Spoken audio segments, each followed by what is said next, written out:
Hello, hello. It's time for Fishing Friends.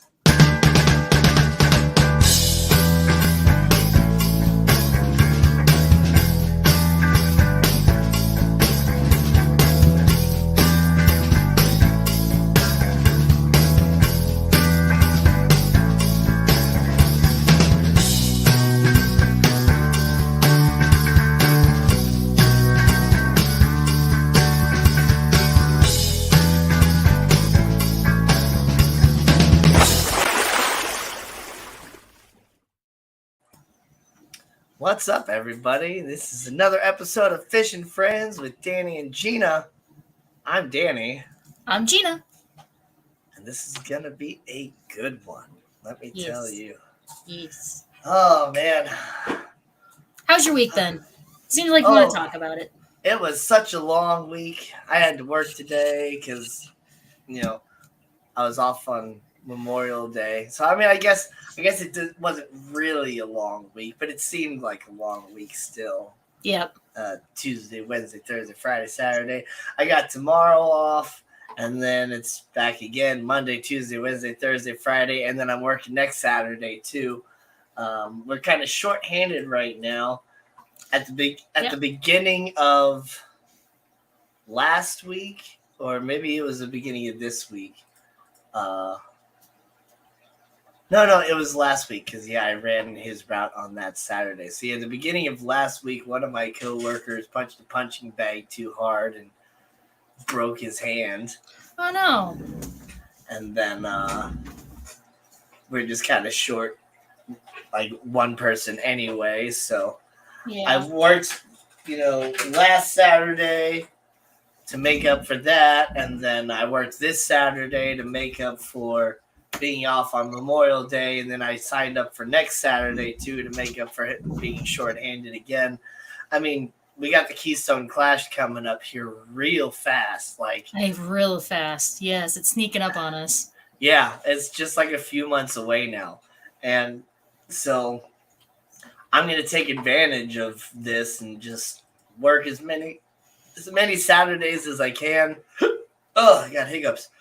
To get that extra money because already booked that hotel and everything. Don't want to go all the way over there and stay the night and then be like, all right, thanks, I can't pay for you. Bye. Right. Oh my gosh. Yeah, I know, I feel you. So it's actually been a really slow week at work, like scary slow. Clashy in the house. Speak of the devil, they come out of nowhere. But my coworker, the other girl, Elena, who I've had on stream before, she's going on vacation on Monday. Her and her family are doing her last, their last big family vacation because now she's graduated college like a year ago, I think, or high school a year ago. Her sister's about to graduate, I think. So it's like everyone's about to start splitting and doing their own thing. So it's their last big family vacation. They're going to Hawaii, and I'm jealous and mad at her. Right. Yeah, Hawaii would be awesome. I keep telling her, I was like, you need to get a couple of those big cans of pineapple when you're down there, empty them, and then sneak some yellow tangs or some Potter's Angels. Joking. She's not actually going to do that because that's highly illegal, but it's just, it's a fun thing to joke about. Mm-hmm.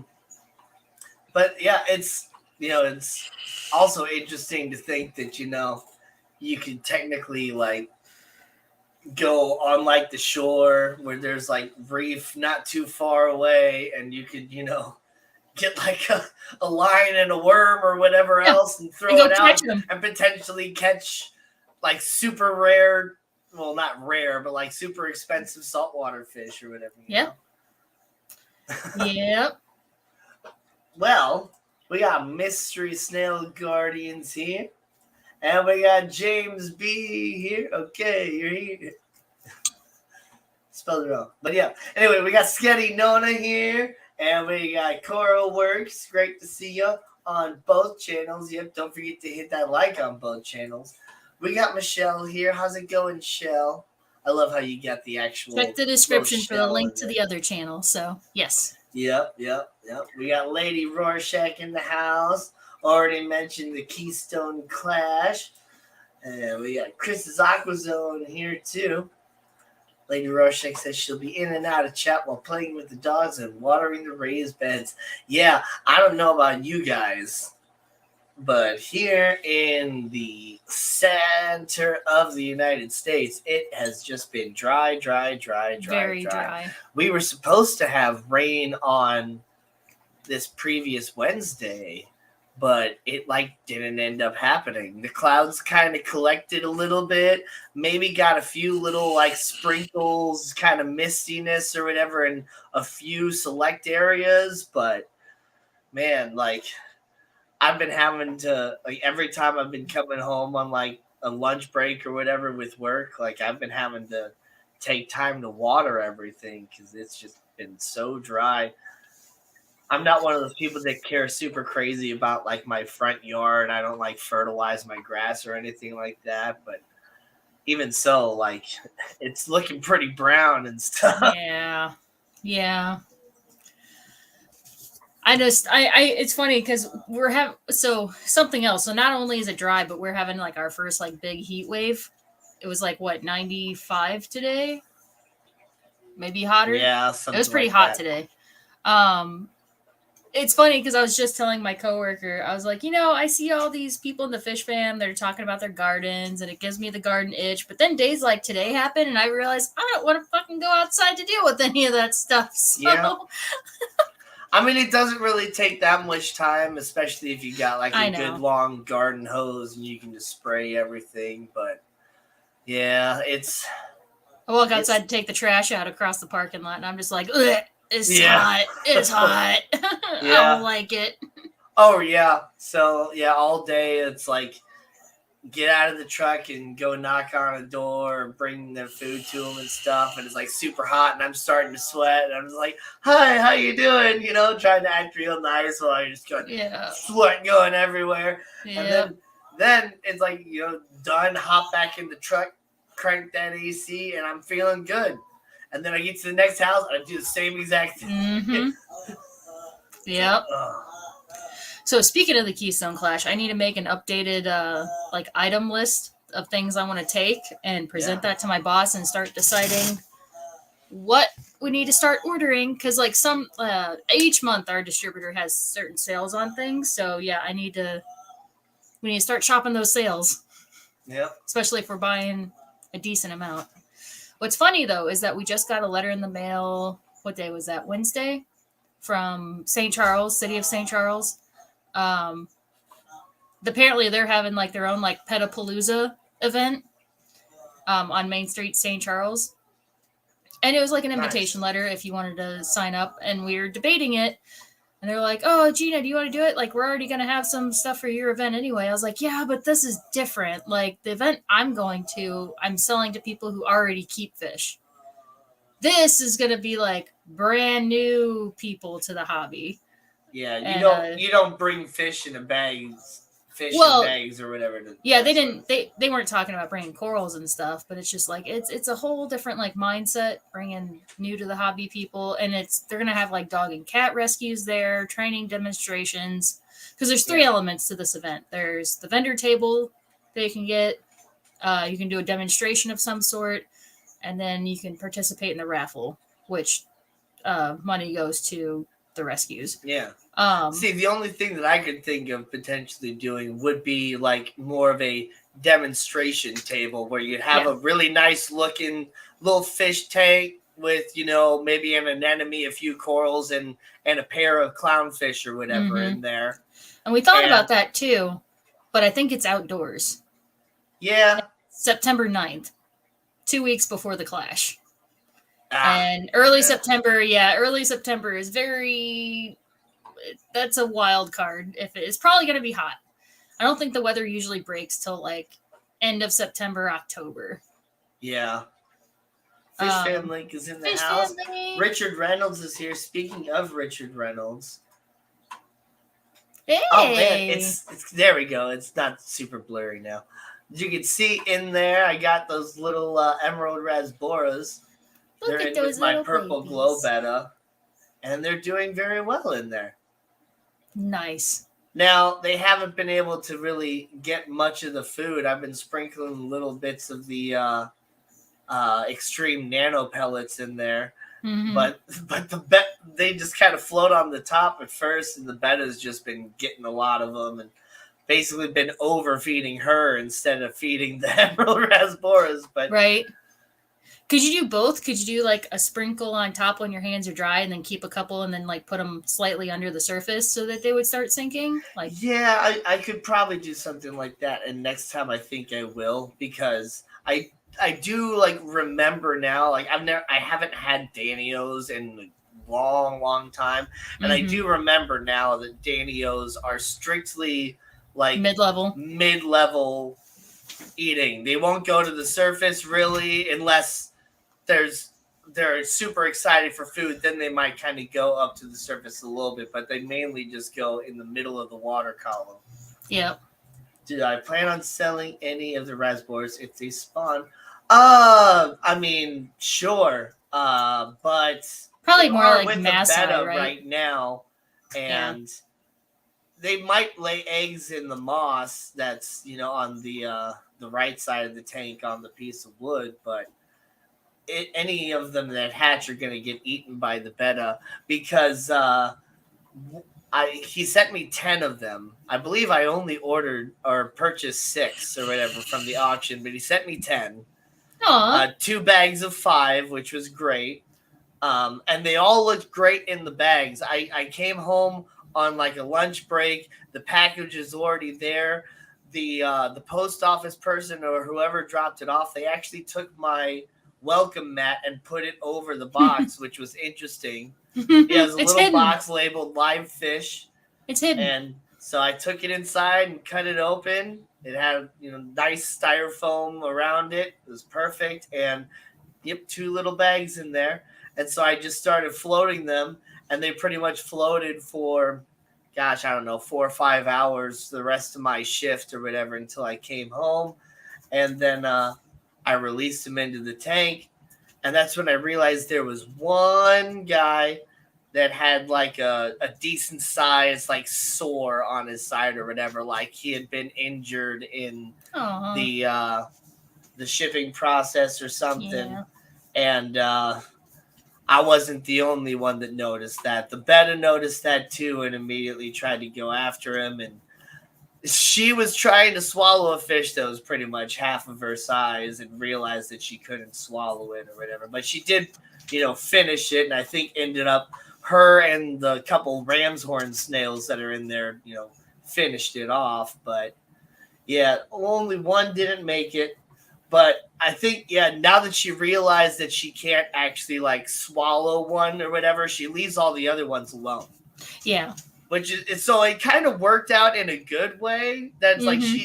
it sucks that she did attack the one, but I mean, it wasn't gonna make it anyway based off Yeah. the size of the sword that it had. Not sure what happened. Maybe it got stuck under the little sponge thing he had in there. He had one of those ammonia absorbing sponges in each of the bags, and Yeah. I don't know. But They're yeah. used to extreme nano. That's one of the foods that I've had. Well, good. That's perfect. Good. But yeah, so I thought about it at the event. I was like, oh, Elena, because it's on a Saturday, which is supposed to be our busiest day. So we're already pulling at least me. And I figured Elena she's the one who does great at scaping. I could pull her just for a demonstration and then she could go back to the store. But I don't know if we're going to have power since it's going to be an outdoor event. And I don't know if the ground's going to be level to even make a display. Yeah. And I know that you wouldn't fill it up, but still, like, that's a lot of weight that you're putting in a tank, and if it's not level, it could still fall over. Another thought was, like, even if I were to bring products to sell, the only thing that would really make sense is stuff for, like, a nano tank, and it's not really a good idea to get new people who are just new to the fish hobby, period, into a nano saltwater tank. Exactly. So I think we're going to pass on that on Petapalooza in St. Charles. Which sucks because we really do need the local advertising, but I don't think it's going to be worth it. Yeah. Well, I mean, you could always go just without anything. Mm-hmm. Just have like, brochures, Yeah, business little cards. Yeah. QR codes to immediately go to the website, stuff like Oh, that. I could order a badge for Yep. Marine Solutions, and then walk around with a badge. Right. Yep. And advertise Fish Fam Link. Yeah. There you go. Sounds like a good idea. But oh yeah, Lady R, if you really want to get some, just talk to Richard Reynolds. He's the one that had them in the auction, and I'm sure he has plenty more. Oh yeah, and if you were gonna sell them, it would probably be like at Maasai, right? You don't really. Yeah, I want to sell them local. I do have the ability to ship fish. I got a shit ton of bags that I've been storing for years. Now over the fish that I've gotten from different places. I even right here next to me, I got like one of these like super big bags. Oh, nice. That are like koi size bags or whatever. Oh, the styro liner. Yeah. Yeah. Yeah, it's good enough for like a good size, like probably a foot long fish. It will definitely spawn in that moss you have in that tank. Well, yeah, I have seen them kind of doing their little dances and stuff around, which is nice. But I think overall, I'm not 100% sure because I haven't looked if they are like super sexually dimorphic or a female. Okay, so yeah, the females are just like very dull. So I might only have like 1 or 2 females, which is like fine because the males are the ones that have the really nice, pretty colors. Nice. But yeah, nothing else really new too much at work. We spent the day kind of decluttering a little bit since it was a very slow day. Yeah. I'm actually cutting hours back for us employees. I actually started making schedules, which, when I left Petco, I was like, yay, I don't have to make schedules anymore. I'm making schedules now. But yeah, and I've told my coworkers this. I'm like, it's not permanent. It's like going to be just like for the summertime because it's our slow season. It should pick back up in the wintertime or in the fall, and then we can go back to normal. So yeah, for now, this is how it. Because even the boss said he's like, I think we need to concentrate more on maintenances right now. So I'm cutting their hours so that they can pick up more maintenances. So, yep. Yeah. Yep. Got to keep everything looking good. Yep. Mm-hmm. Yeah, I added a little hook on the front of the stand here to hold the vine across. Nice. I'm just trying to get this whole tank just covered in this friggin' golden marble queen pothos. It looks good. Yeah. I got like here, kind of pulled the camera off a little bit, but like so it's just like going everywhere, all the way down there, all on the other side. It's starting to climb up onto the picture and stuff. So that's funny. That's funny. Oh, by the way, I got the webcam that you sent that you texted me. Yeah. So now you ordered the exact one. Yeah. I figured that was one that you would like with the little. It does. It lights up just like my headphones and just like my computer. It strobes there. It goes through the different lights. But yeah, no more overheating phone. So. Oh, so you're running it right now? Yeah. Mm-hmm. Nice. Yeah. It is very nice. Are you So are you using the audio from the camera, or are you using the audio on your headset as far as the microphone goes? I think I'm using the audio through my headset. Microphone. Yep. Wait, no. I think it is the camera mic. Oh no, that's not what I want. I was saying you sounded a little different. Okay, hold on. It's like you can hear the entire room. USB audio. There we go. Ah, now see, that's totally different. Is it better? Yeah. Okay, Now it's just like dead silence except for when you talk. nice. Okay, cool. Fixed. Yeah, now it's here. Yeah, nice. Oh my god, I misread Lady R's comment. BRB have to water beds. My brain just saw water beds and was like, Yeah, what?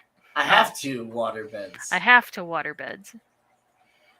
BRB, I have water beds. I'm like, what? Yep. What? What?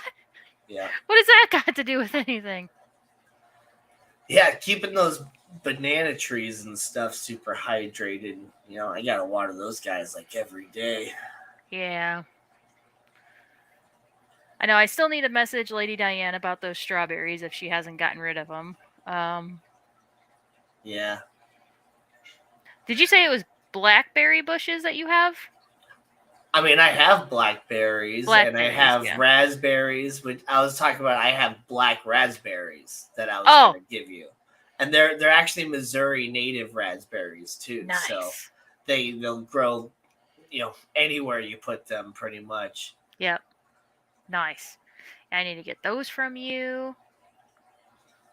I was thinking about running to Goki's and see what plant starts they have, if they have any more like tomato starts. They have some great stuff, and they have strawberries and stuff like that too. I mean, it depends. Like, so Diane has June bearing strawberries, Mm-hmm. so they're pretty much like flowering right now, and they're gonna produce fruit like in the next like they'll be ready to go in the next like week or so probably, and you know be fruiting, but then Mm-hmm. after June is over, they stop fruiting and they just go dormant pretty much and start going back into vegetative growth. um, Whereas there's also ever bearing strawberries that would already have been fruiting a month ago, and they'll just continue fruiting pretty much all summer. Oh, see, that's what I want. But you don't get as much fruit in any one sitting from those. Like the Right. June bearing ones, you pretty much get all your fruit at once, and it's like handfuls of strawberries a day or whatever. So that Whereas, would be better if you're like jarring and right, if preserving and you're all that doing that stuff. sort of thing, and you have like a big patch and you just want to get a whole bunch of strawberries at once, that's what's great about it. But yeah, the ever bearing ones, yeah, you'll get like a few this day, maybe a handful one day, and a couple the next day. You just want to kind of look at your plant like every day and just kind of look and see which fruit's ready to go and which one's not. Right. Yeah, I think that's what I would want is the ever bearing because yeah, I don't need a whole bunch of strawberries at once. Yeah. Are there tomatoes like that too? Or do tomatoes typically just all bear fruit at once? Tomatoes, they just kind of start fruiting at one point in their growth, and they'll just continue to grow and fruit and then grow and fruit, and they'll just kind of do that. Because don't get me wrong, I'll smash a bunch of tomatoes in one sitting, but Yeah. I probably shouldn't. My teeth probably won't Like, like that. So with most tomatoes, unless you're getting the ones that are like some tomatoes, they don't necessarily fruit a whole lot because they have bigger fruits, so like the beefsteak tomatoes and stuff like that, because they got to put a whole lot more effort into growing those fruits extra large, so there's a whole lot less of them. Right. But like the cherry tomatoes and the grape tomatoes and things like that, um, those produce a whole lot of tomatoes, and pretty much like your first couple days, you'll start with just a few, and then a month into those tomatoes of fruiting, you're getting like baskets a day. Yeah. It's crazy. James B has a fish question. Is there any catfish that will work in a 5-gallon? Aren't there those like tiny panda? Yeah, so there are The Corydoras pygmaeus. Oh yeah, pygmy cories. Yeah. Pygmy cories. the Habrosis cories, which are the salt and pepper pygmy cories. There's also emerald pygmy cories. Or maybe they're just called green pygmy cories. I thought there was a panda catfish that was like an actual catfish, and it was like this tiny, not a cory.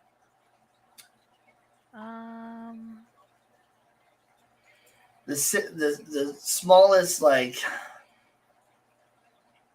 catfish that I know of is like the Synodontis lucipinus, and that one is still gets like 3 to 4 inches long. So you wouldn't want to necessarily put that in a 5-gallon because they like to be in groups still, you know. Finasky fish Kodo's here. There are some other like rarer fish too. Like there are relatives of the Autosynclus that are, you know, Autosynclus is a type of sucker catfish or whatever, and there's relatives of it that are even smaller. There's this one that I really like. I believe it's called the zebra Autosynclus. No, that's not it. Yeah, I think that's, so it's an orange zebra Autosynclus. This guy is cool.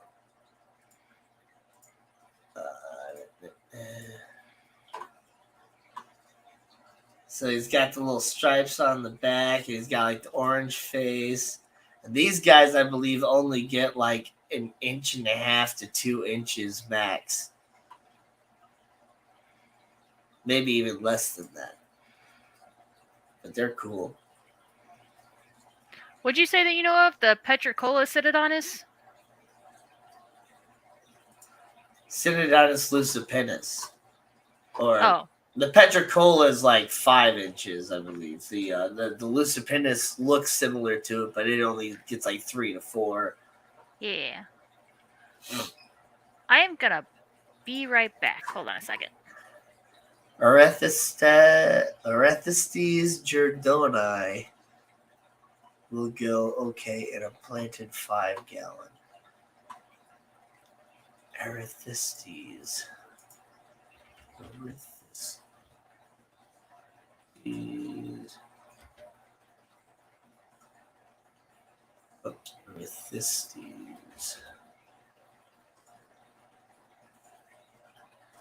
Oh my gosh, I'm trying to sound it out to help me spell it, and it's not helping. Orethystes. Okay. Jordani. There we go. Oh, the banjo cat. Yeah, see, that's what I was kind of thinking of, the banjo catfish. Those guys are okay. They don't get necessarily too big. Like I think they get like 3 to 4 inches maybe, but they also don't necessarily require a lot of space because they really don't move. They are used to be Herodonti, I think. Yeah, they're like a small banjo catfish. Yeah, so they are an ambush predator. They are they're more or less, the way I think of them is they are more or less like the tiny freshwater version of a like a flounder or like a sand shark, where they bury themselves in the sand and they wait for like something to like swim over and stuff, and they'll like pop out and grab it. Now, if you're feeding them like prepared foods and stuff, they'll come out and they'll grab it and then they'll go back into their sand and do that sort of thing. But yeah, they're cool, but you really you won't see them that much except at like feeding time. But they're one of those fish that are like super duper docile as well. Like when I worked in the pet store, Pet Supplies Plus, we would have them, and I could literally just reach into the tank and just grab it and pick it up and throw it right in the bag. Like, it would just sit there and not do anything. You just like, I am a stick. You pick me up. But if you like, you picked it up and like put it at the top of the tank and then like let it go, they would just kind of like glide down and like maybe swim a little bit just to kind of help themselves glide back down to the bottom, and then they just sit there. Just the craziest thing ever. So, I mean, if you're into that sort of thing, definitely get them because they are fun. If you want that sort of thing, But if you're not into that, what might be fun for some people is just going to be an incredibly boring fish that does absolutely nothing. So. Okay, I'm back. Sorry. They can definitely be a little bit more active at night, but they pretty much just don't do anything. The banjo catfish, and there's a dwarf banjo catfish. So those could work. I think there's a small version of a bumblebee catfish too. That's what I was just looking up, was bumblebee, because I think I had those at Petco, and they would send them so small. 20 gallon.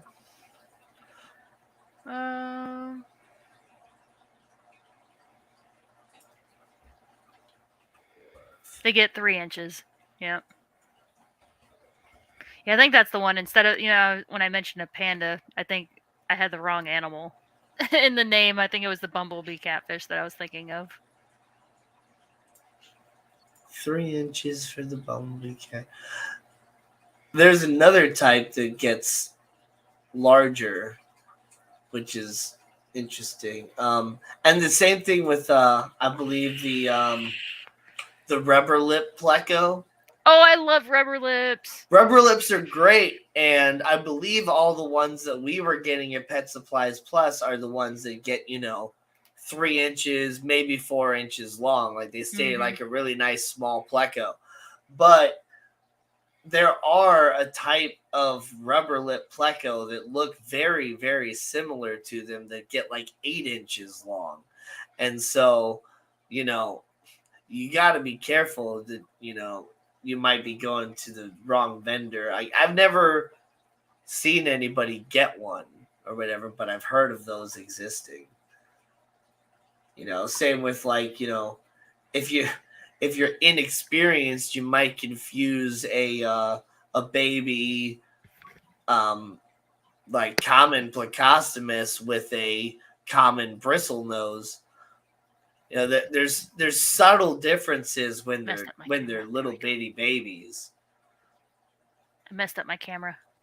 Yeah, I had that. There you go. You're good. Okay. Yeah. No, I've had that happen. That is the only downside with these cameras. They're like super fast, like hyper focusing on everything, and sometimes it just like I don't know what to focus on anymore. Right. I'm stuck. I'm lost. Help me.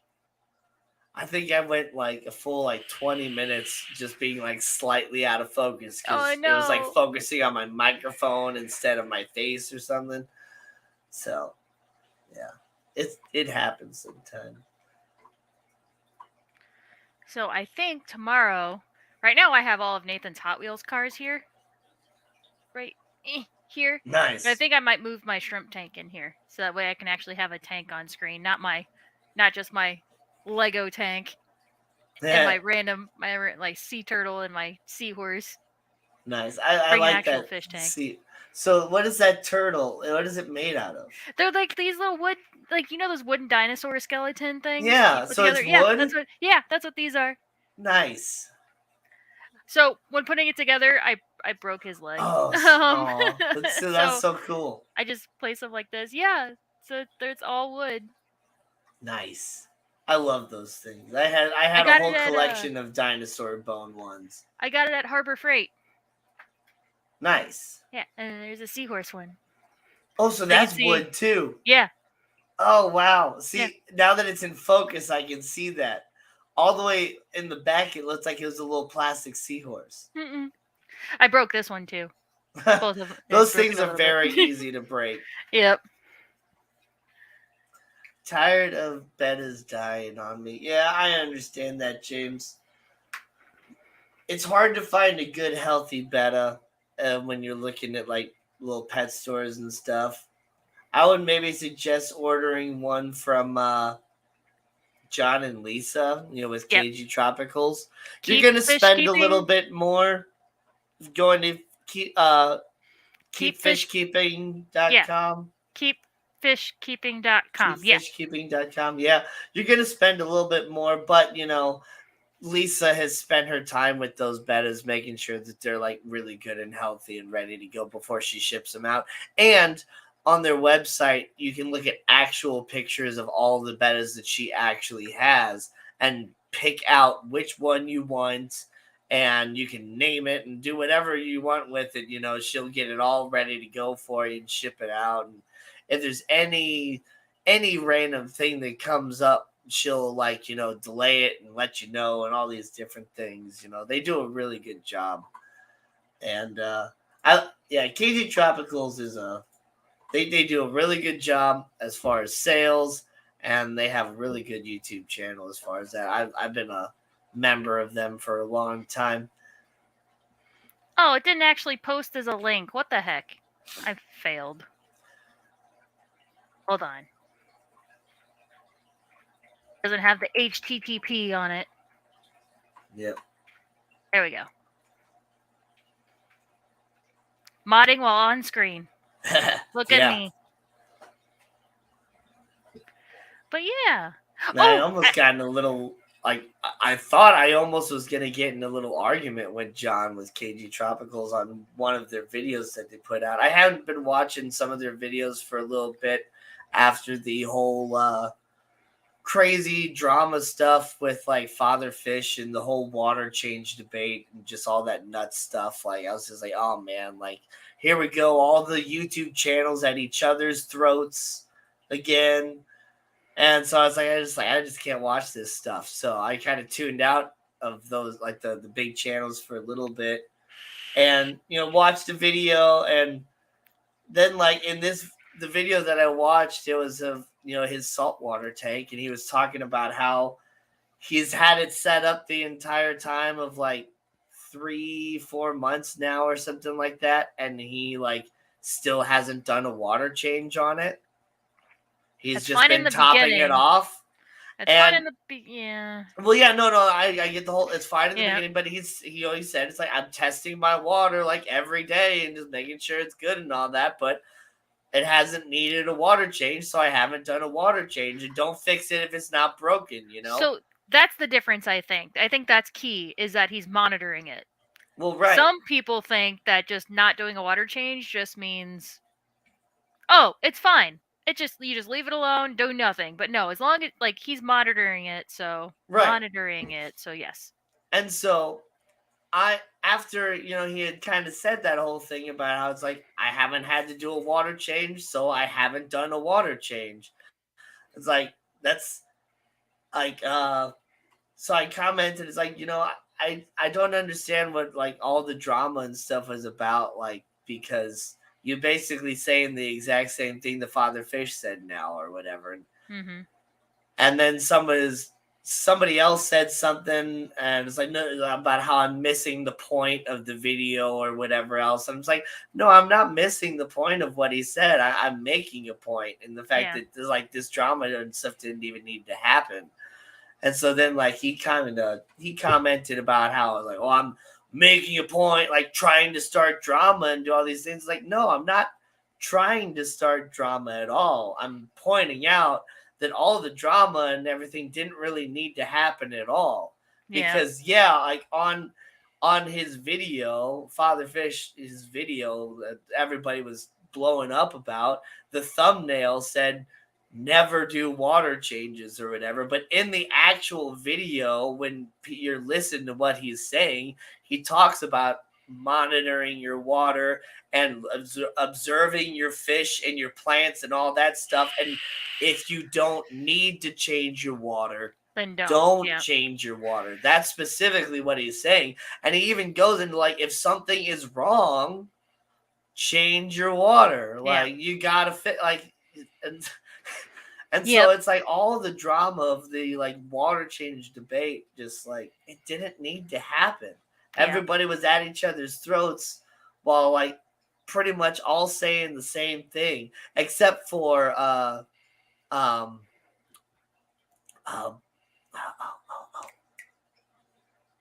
cichlid. What's Ben Ochart? Okay.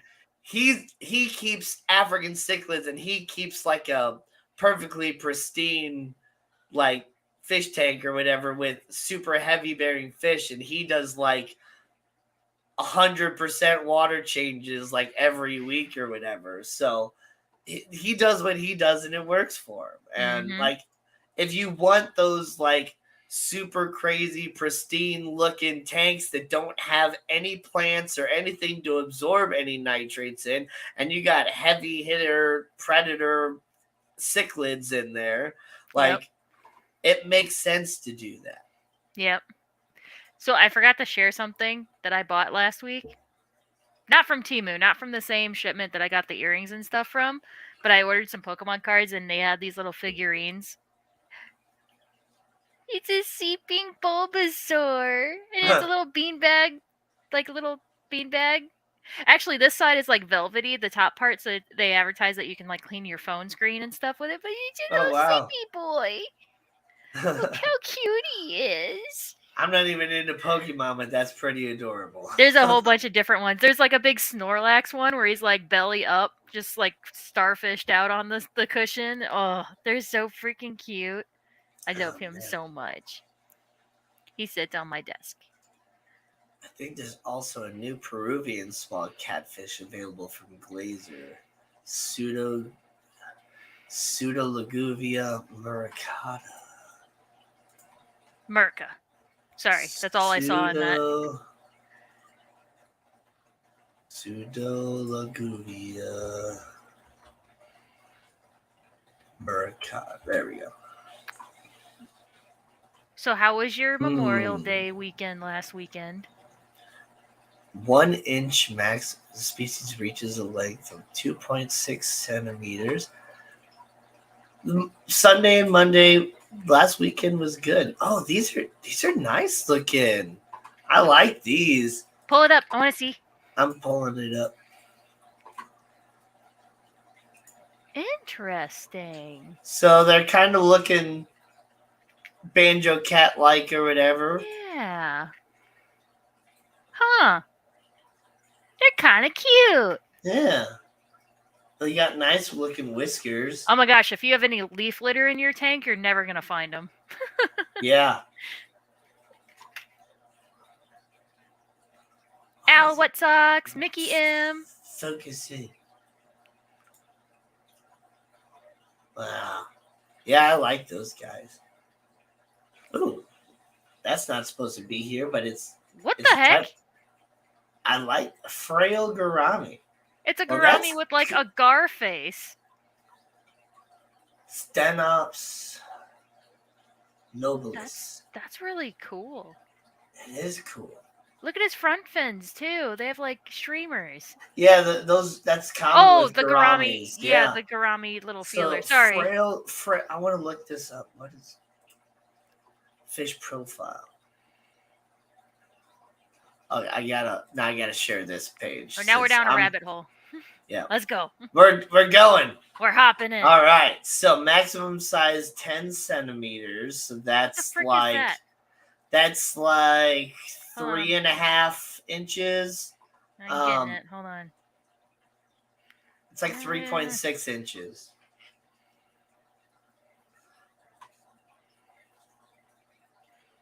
Three centimeters? Right? Is that what you said? No, 10 centimeters. Oh, 10 centimeter. My bad. It's like 3.6 inches or something. 3.93, so just under 4. 3.93, okay. Yeah, just under 4. The extraordinary frail gourami is a species rarely encountered in the aquarium trade due to its delicate nature and high levels of aggression. However, these captivating creatures are known to challenge even the most experienced fish keepers. making them a formidable choice for those seeking a freshwater fish keeping challenge. Interesting. They're cute. So they're probably kind of along the same lines as like a aggressive wild betta and stuff. Mm-hmm. So fish only. Creating an optimal environment for frail gouramis involves dim lighting and lush plantings featuring species like microsorghum, cryptocoryne, taxiphyllum, and anubias. Floating plants can be introduced to diffuse the lighting and provide additional cover, ensuring the ideal ambience for these exquisite creatures. Oh man, if only we knew people that had plants like that. While maintaining pristine water conditions is always essential, it is advisable to opt for gentle filtration. Water changes if deemed necessary. And I love that. I love that. Water changes if deemed necessary. Like I was just saying, if necessary. They probably say that because they just said that they need like a densely planted tank. So ideally, those plants should be a really good nutrient export. Right. They should be limited to 10 to 15% on a weekly basis, particularly in lightly stocked aquariums. It's a tight-fitting lid. The acrobatic species possess a remarkable ability to leap. Okay. Flying gouramis.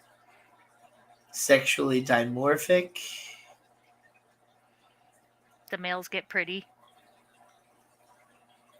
A key characteristic distinguishing females is the presence of a uniformly straight lower jaw, accompanied by a more tapered head shape in comparison to males.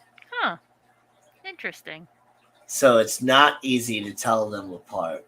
No. Not very sexually dimorphic at all. They are 5.0 to 7.5 pH, GH of 10 to 20, TDS of 36 to 215. Yeah. Temperatures 59 to 77 on the Fahrenheit scale. So they could actually, they don't need a heater necessarily. Oh. It's also called the Indian paradise fish or the noble gourami. So species only, and just breed them and then flood the market with them. That's what I'm hearing. The best kept as loners. So put them in your. They are a mouth brood. Oh, mouth brooder. Mouth brooders. I love mouth brooders. They're so freaking cute. So, their natural habitat. Embark on a journey to the enchanting landscapes of Bangladesh and northeastern India, where the captivating frail gourami reigns supreme. These remarkable fish have also been discovered in the picturesque regions of West Bengal, Sikkim, Assam states, Bihar, and more recently, even in the scenic realm of Nepal. Within these diverse habitats, frail gouramis carve their niche in the realm of aquatic wonders. Nicely done. Oh, thank you. So yeah, put them in your fish farm or your plant farms. Yeah. Yeah. Basically, keep them like a betta. Yeah. Dimmer lighting, not super bright light. A bunch of plants, low light plants, floating plants. Yes. They adapted to thrive in regions where such greenery is scarce, showcasing their remarkable adaptability. So it's like they're super adaptable, but it's an advanced fish. Like, I don't know. The way they're talking about it doesn't necessarily seem like it's that difficult. Right. It's got to kind of think of them like any other gourami or betta. Breeding. Okay. So they can do it in groups or as a single pair with provision of suitable time, meticulous attention to water quality. Several close back to the. So yeah, it seems kind of like they breed like any other like gourami or betta. But they're mouth brooders. But then the female will. Wait a second. Males assuming the role of Okay. So, the female collects batches of eggs in her mouth, subsequently transferring them to the male by expelling them in his direction. The male adeptly catches each batch of eggs in his anal fin, exhibiting a remarkable display of parental care. Together, both fish diligently protect surrounding area until the female has exhausted her egg supply. Males, assuming the role of egg bearers, often seek refuge in quieter regions of the aquarium, displaying a distinct and cryptic marble-like patterning. During this period, their feeding activity becomes significantly reduced or ceases altogether. So the males hold the eggs. See, they're the male mouth brooder for 7 to 20 days. Oh my god. And then they release fully formed free swimming fry. That's cool. The number can range from 10 to 100 on the babies. I kind of want to watch this because I want to watch the female just spit eggs at the male. I'm sorry, but that's where my mind went, and that's just all I'm imagining. Yeah. Ooh. What is that? I don't know. It's a butterfly barb. That's cute. And golden dwarf barb. I was gonna say, wait, there's another spotty ball. I've seen the licorice gourami, but wow, look at that. Oh no ads. Go away. Oh man. What have I missed in chat? Nothing. Sorry, the Muricata is aging. Al Wet Sox, what's up, Al? How big do they get? Okay, very similar to the croaking gourami. Yeah. Those croaking gouramis are cool. You can actually hear them. Oh, really? Yeah. And then the little pearl gouramis or the sparkling gouramis, whatever the little teeny tiny ones are too. Those guys make like a click, and you can hear that on the outside of the tank as well. I was wrong.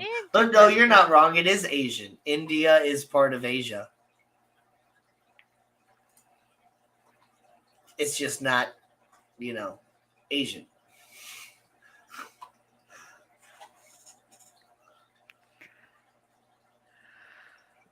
Oh, Brandon's here. Hello. Should I move over to Gina's stream? Yeah. Nah. Rico's going right now, so everyone's probably over at Rico. Nice. Because I think he's interviewing Nano. So everybody's over there right now. When did he switch his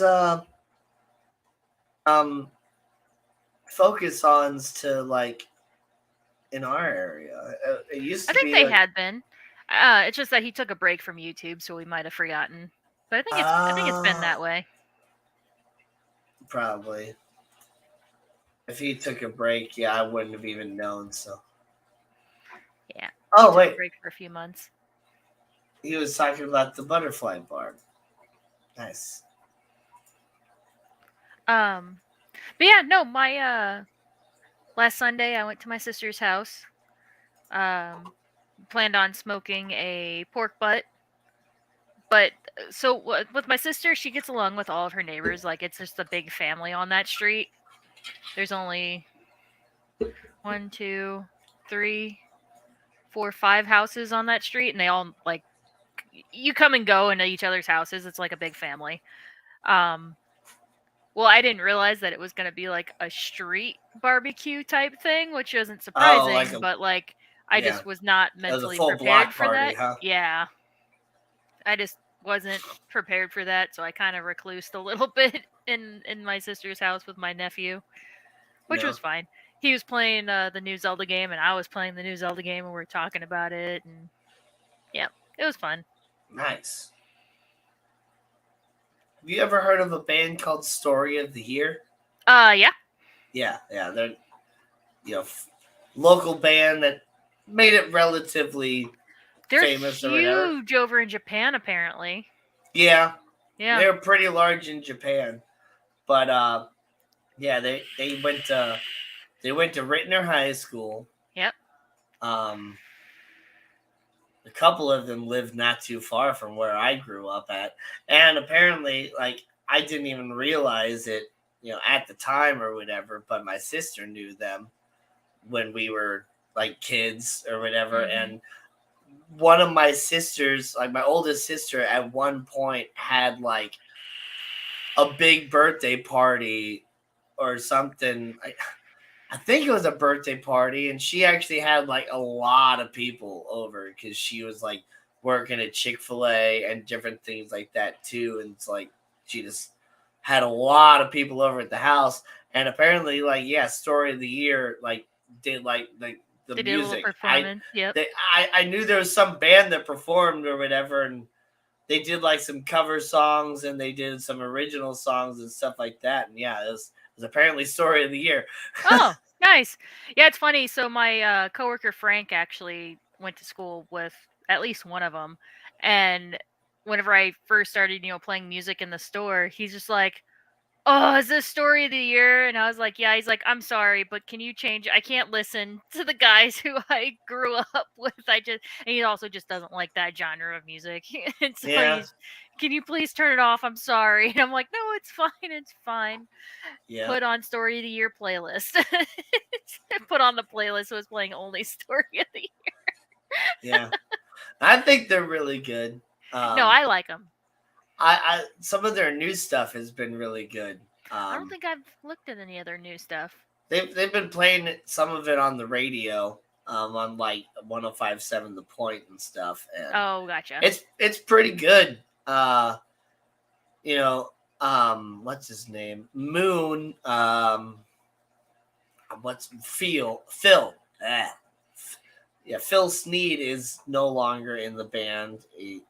Him and Dan, the lead singer, have just had some arguments and stuff over the years, and so now Phil is just straight up gung ho in Greek Fire, and but the old bassist is I can't remember his name, is back in the band, and so he's doing the backup screaming and stuff again, and Mm-hmm. but yeah, some of their new stuff is like it's pretty darn good. I like it a lot. I'll have to And check them out. Add that to the playlist and see if Frank notices. he probably recognizes Dan's voice. And what's Probably. interesting is Dan lives right next to my parents, pretty much. Like he's a block away, and Nice. I when I worked at Target, I would see him at Target like every so often, just going in there with his wife and kids doing shopping, and I wave to him and say hi, and all that stuff, and nobody else would ever like know who it was. It was funny. Right. Like I'd go like, "Hey, do you know who that is?" And I'm like, "No." I'm like, "That's the lead singer of Story of the Year." And they're like, "Oh, I don't know cool. who that is." Right. Emo band from like 2007, 2006. Yeah.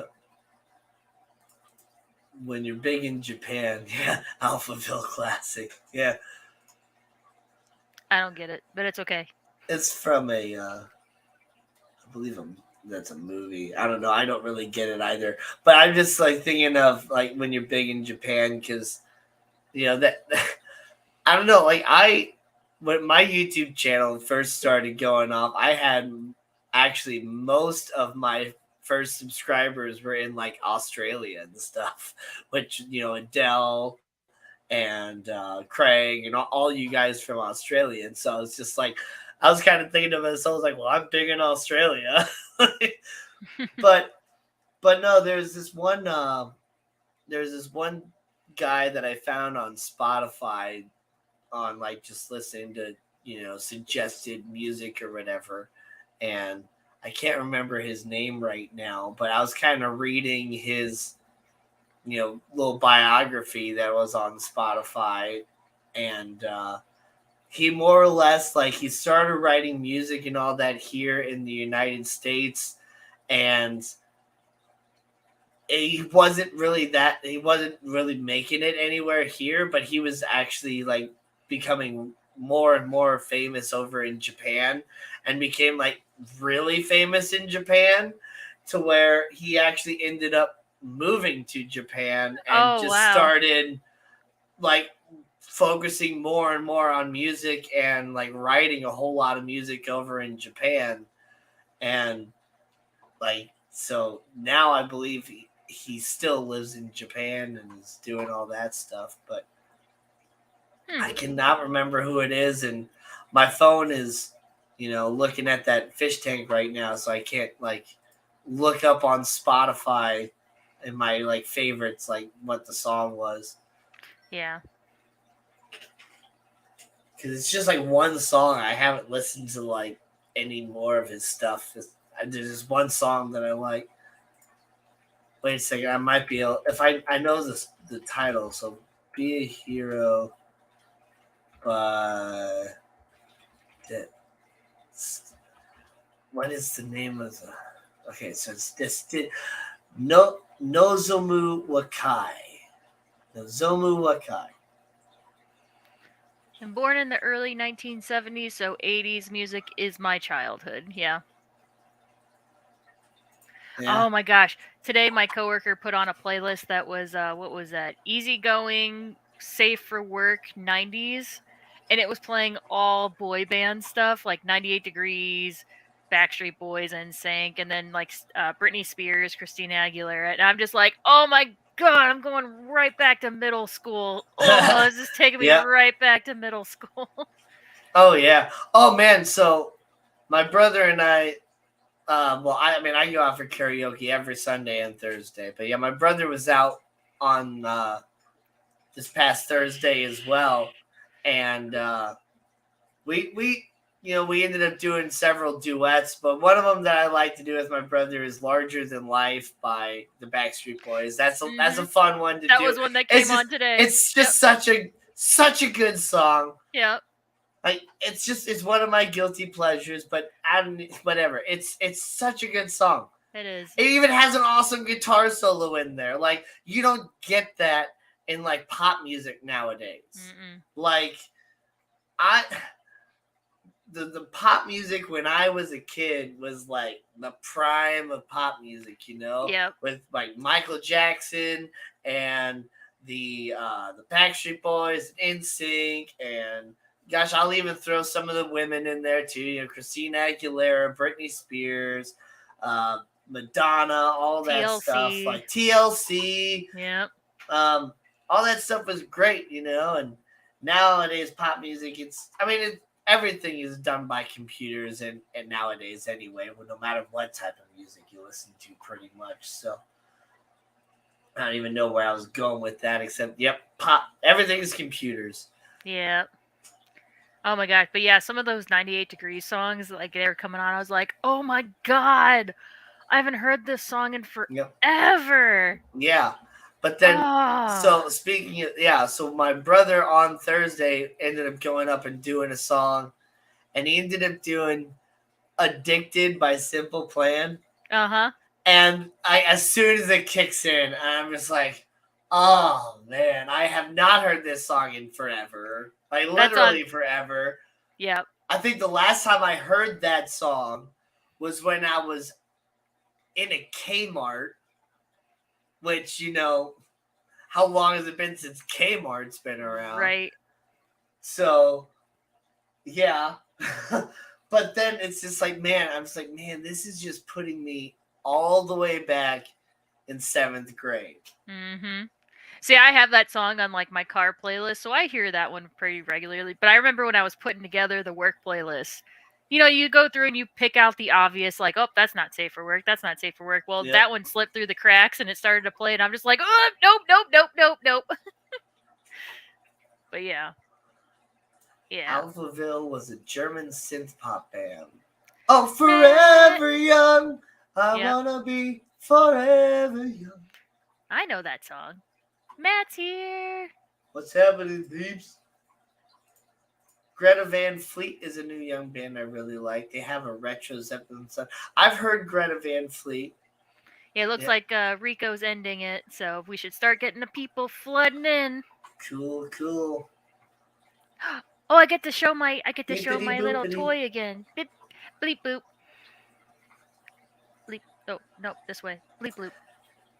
Wow, you got a lot of beds to water if it took you that long to get back there, Lady She had to make Rorschach. sure that they were of the most pristine moistness. Matt is here that can now inspect that they are properly moistened. She was literally gone. Like a BRB have to water beds. That was at 8:15. Hey, man. That was 50 minutes Maybe ago. she had to turn the water off, disconnect the hose, drain the hose, put it away. I don't know. You don't know her life. Maybe the dogs had to go out too. Is there a spider? A little baby spooter? Can you see it? I do. There. It's a baby spooter. Yeah, see exactly. I pull my hand up, it goes down. I pull my hand down, it goes up. Like I thought I had it. Oh yeah, you can see it. You can see it on the camera. Huh. Yeah, little bitty baby spider. Lady Rorschach says exactly, Gina. Yeah, see, she had to put stuff away. She's a responsible person. Let her be responsible. We do not responsible shame here. Yeah. Produce Max the Martin. Oh. Yeah. Max, I gotta look up who that is, but there's a guy that I don't remember what his name is. Yeah, so that Max Martin guy is not who I'm thinking of, but yeah, he does a lot of stuff too, and I do recognize him. But there's this one guy that I cannot remember his name. I think he used to be the like DJ music, like the head of the band or whatever for one of those late night guys even, but he's like a smaller, bald white guy that has little bitty shades that he always wears, little bitty black shades. And his name is just totally escaping me, but he pretty much wrote like every single famous song you can think of. Like every single one. Every famous pop song that you think of that just pops in your head. Oops, I did it again. Like he wrote that. Like I got Lady Diane's here.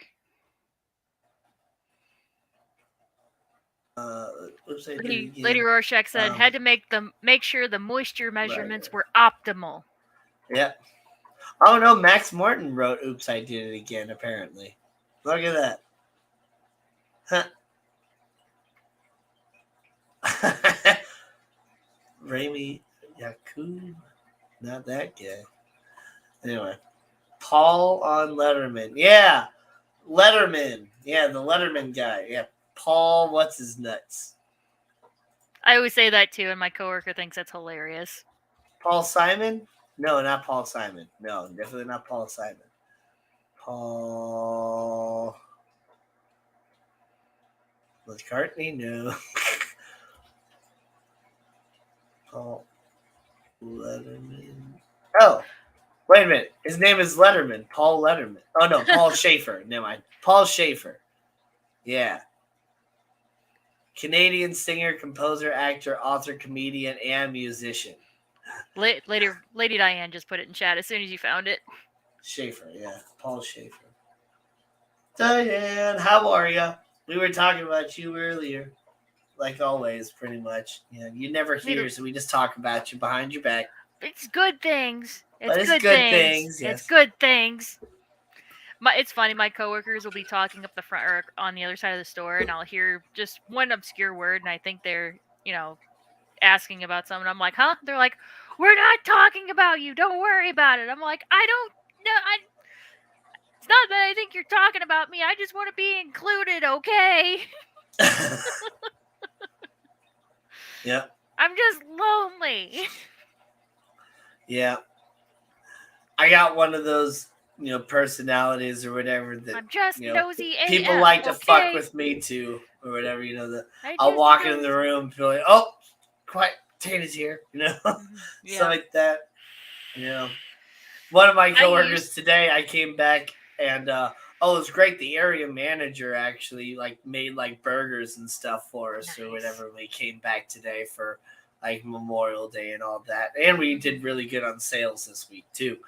But I'm like, grabbing my burger, and I don't even remember what he said because I was only like half paying attention to him. But he was just kind of messing with me about, I don't know, because I was gonna put an egg on my burger, and I don't know, I really liked eggs, and so they've like been teasing me about eating an egg every day or whatever. But he's just like, yeah, you're just fun to screw around with or whatever. I like screwing around with you. And it's like, yeah, it comes with being autistic. Did he kind of like, oh, don't really have anything to say about that. I'm gonna walk this way. Yeah. Paul Schaefer played with Bruce Springsteen or some other huge artists, Elvis Costello, Max Martin, late Denny's Pop started Kieran Studios over here in the 1980s. Nice. Oh yeah, so you worked today, so you didn't go to the Maasai thing today. Fish family event at Maasai was light. Yeah, I saw the email about it, and I was like, yeah. And then I saw that Drew went live, and so I was just like, oh, that's interesting.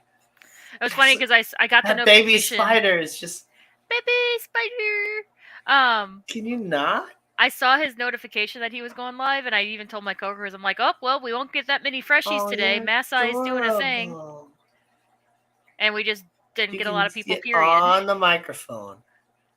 On the microphone. Yep, there you go. Okay, whatever. I think he fell. No, he's on there still. I can see him. There he is. Right? Oh, must be a different spec on your microphone then. Oh no, he's not on the microphone part. He's here. Just a second. I will put him on the actual microphone part. Oh, I thought that's where you did put him. Whoopsie. There he is. Now you can see him crawling down. Yeah.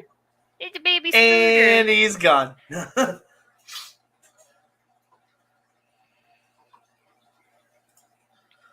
Or do I mix? Drummer of Letterman played with the ball. I don't know. Yeah. I don't know. I was not old enough to really remember Letterman. I just yeah. I cannot remember details about it. I just remember seeing that guy on there and seeing Letterman and stuff like that.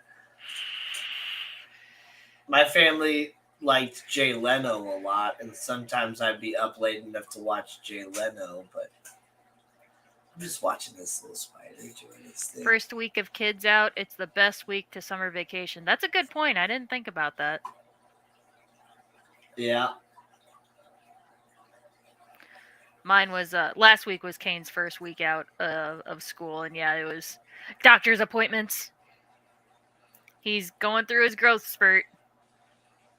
Yeah. Gaining weight, but he's not gaining like mass. This way, he's just getting taller. Yeah. He's just staying skinny and just getting taller. I was a Johnny Carson kid. I've seen a lot of Johnny Carson clips. Yeah, I kind of wish I was a Johnny Carson kid. I have to Google. I don't know who that is. Johnny Carson's great. Oh, okay, that guy. Okay, gotcha. Sorry, sometimes I don't remember people by names. I remember them by their faces. Yeah, I am definitely more of a face person, but after so many times of saying people's names and stuff like that, I can eventually associate it. What is this little spider doing?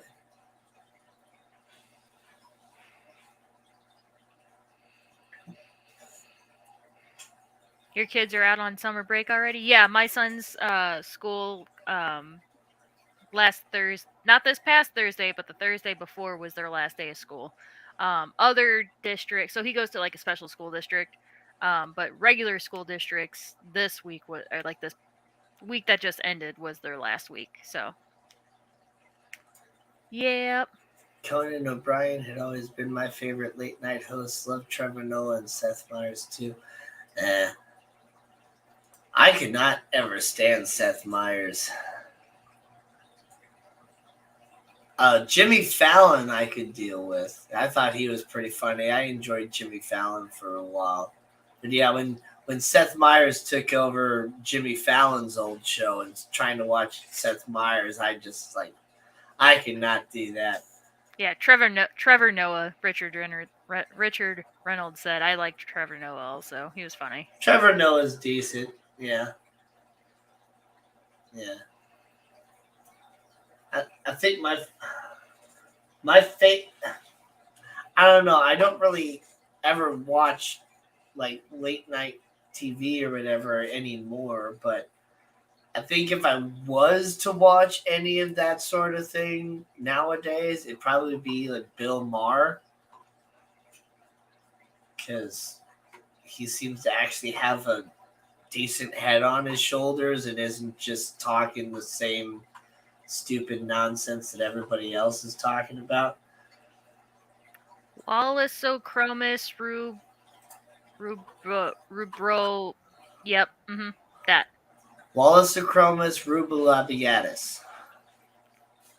There you go. I can see some territorial disputes going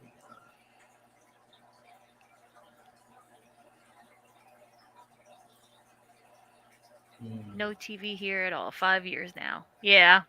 Yeah, we haven't. I tried doing YouTube TV, but I got so used to not having TV that I wasn't using it. So Yep, I clicked off of it. I have a television, and it is on, like turned on every single day. But I go directly to YouTube, and I just put like a video on, like a live stream on that is like for my birds. Yep. To give them noises and stuff like that, and then I just use my phone to watch more YouTube.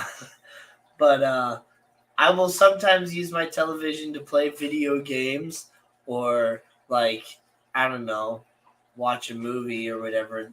Like if I put a DVD or Blu-ray into my Xbox or something. But yeah, I have not like even really watched like a streaming service or anything in like over a year now. I haven't had cable television in over a decade. Just been using like an antenna to get like broadcast television if I wanted to watch anything like that. Watched a lot of Big Bang Theory reruns and Friends and stuff like that for a while, but yep. Then I found the Fish Fam here on YouTube, and that's just been what it's really been all about ever since. And I just don't care about any of that other nonsense. Everybody just keeps talking stupid garbage. And once you've had your TV turned off for, I think it just takes 1 year. Like if you can just turn your TV off for 1 year, if you try to turn it back on, you're just like, it's just crazy. Yeah. Like I watch a commercial and I'm just like, what is this nonsense? Like the propaganda advertising stuff just doesn't work on you anymore. You just see right through it as just stupid garbage and whatever else. Nano's here. I'll have to watch the replay of your focus on with Rico.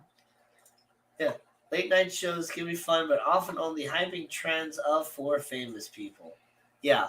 It's really just all about this famous person did this thing today, and this famous person is getting ready to do this famous thing, and let's play a stupid game in between. Like, yeah, the stupid games are kind of fun to watch. Like, that's why Jimmy Fallon and things like that were kind of enjoyable for a period of time. They'd have some fun games, and they'd bring some celebrities up and do like celebrity with a couple audience members, and that's kind of entertaining. But yeah, it's just noise. I know. I do have like Hulu, Disney Plus, Netflix, and all that stuff. I try to avoid Hulu as much as I can because I just have the base streaming service. So there's some commercials, not as bad as regular TV, but there are commercials. So I try my best to avoid it. But some shows I watch are only on there, so that's why I still have it. Well, yeah, I still get, ads and things like that on YouTube because I don't pay for premium or anything like that. But the ads on YouTube just really annoy me because I've seen them a million times It's the already. same ads. Same thing with And Hulu. Yeah. it's like they advertise me for things that I don't need them to advertise for me anymore. Yeah. Like my watch died or was dying, so I looked up a couple things and links on trying to find a new watch until I found a model that I liked and I had the money to buy it. And so then I bought a watch, and literally right after I bought the watch, all of a sudden I just start getting all these ads for watches, and it's just like, Yeah. I don't need these ads anymore. I I literally already just bought bought the the thing. watch. I bought the thing. Yeah. Silver And plated.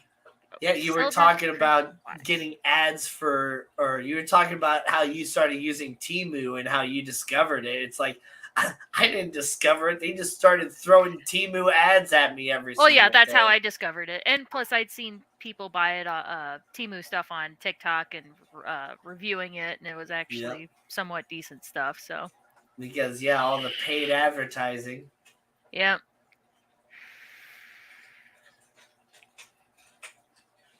TV was good when it was in black and white. Yeah, I agree with you there, James. But Yeah. even well, it was good for different reasons. Because I mean, when you look back at that stuff now, that stuff is just absolutely ridiculous. You're welcome, Steven.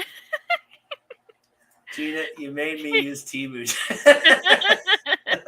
You're welcome.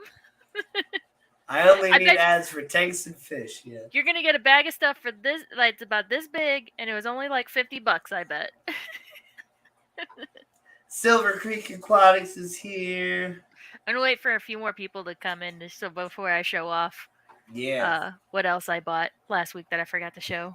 Not from Temu. I got it from the person who I buy my Pokemon cards from. Nice.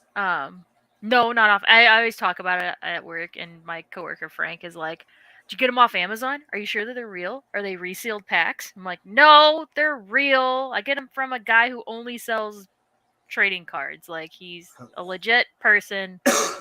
I don't buy them third party off Amazon." It's the same stuff that's on Amazon, just the suppliers that fulfilled by Amazon get their stuff from. Yeah. Yeah. Yep. I mean, really, everything is owned by like the same 6 corporations. So Yeah. everybody Yeah. thinks they're getting diversified news, but CNN and Fox are owned by the same people. So 57 channels and nothing's on. Yep. I thought about putting my mermaid earrings in today just to bother Danny because they're asymmetrical. They don't bother me that much, but I do like them though. But I would like them more if they were symmetrical, not asymmetrical. Like it makes sense to have the tail at the bottom, They're but so the tail, cute, though. the tip of the tail at the top with the dangly is just like it doesn't make sense. Yeah, I could see that. But that was like a big like style thing over in Asia, like China, Japan, to have asymmetrical earrings, and I think it's just still living on. Yeah. What I don't like are the actual like there's like a chain style dangle earring to where like the end of it is like a little bar and it's meant to, initiate threading through the ear, and then the actual chain like hangs down. I don't like those because I feel like it would just like eventually one side would go lower than the other and it would fall out.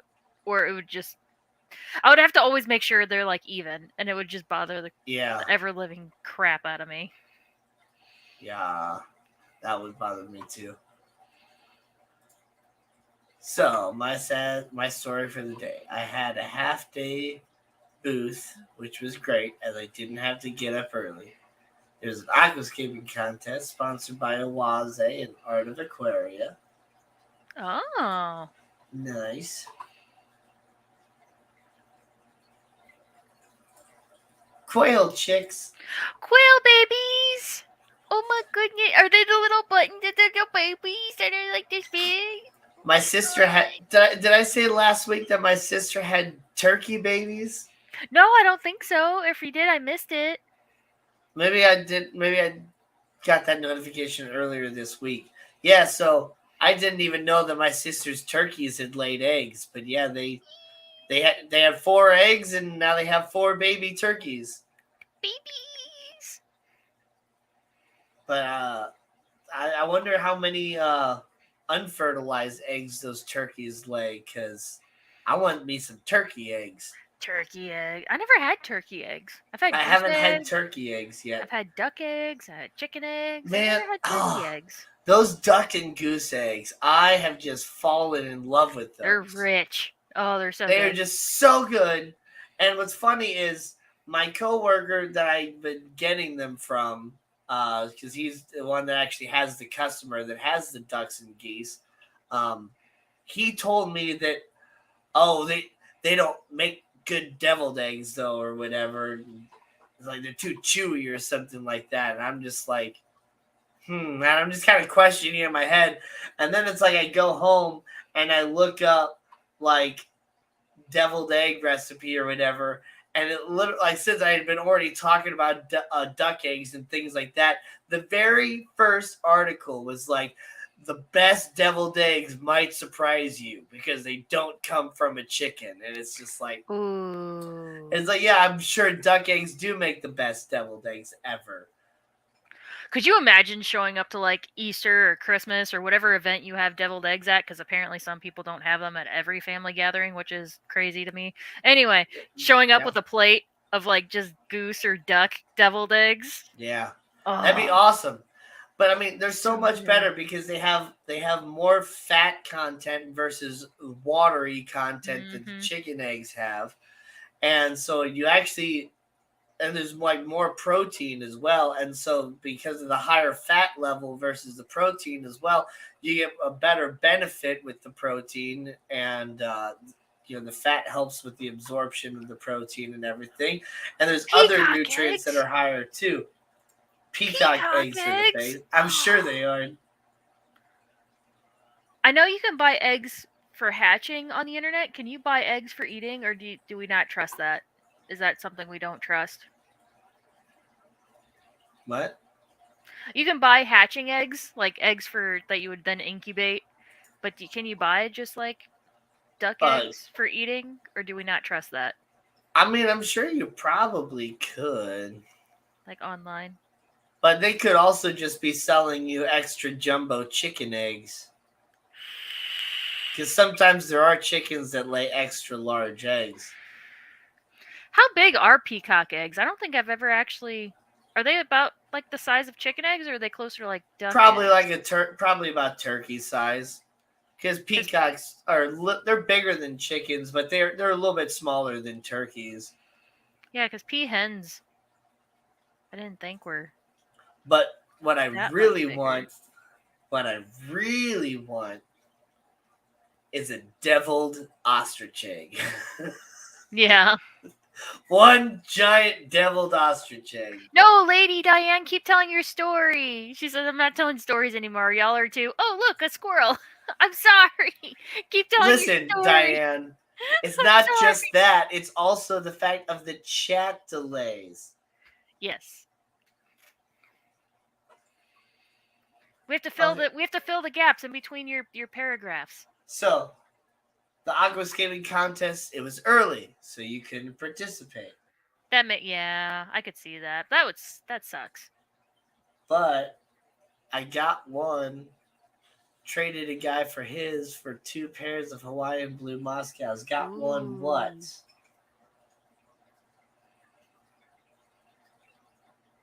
I don't either. There must have been a typo that was dirty or something because I'm missing the context as to what you got. Well, it's way up. It's not way up there. The first year that peahens lay are usually infertile, so that first year of laying is primo time to eat peahen eggs. They're amazing. And Nano says, well, I would eat peacock eggs just because it means less peacocks in the world. They are ridiculous. Oh, Oh, there's one that walks an around the zoo. aquascape tank. Oh. Oh, nice. Oh, like one of the So contest you took his aquascape tank for 2 pairs of Hawaiian blue Moscows. Nice. That's a pretty good trade. Here, Right? I'll take a fish tank. You get some fish. Bam. I'll take this tank that you're about to just tear down anyway. And here's a What's Chucky. that made up bear animal the Aussies scare the kids into? It's called the drop bear.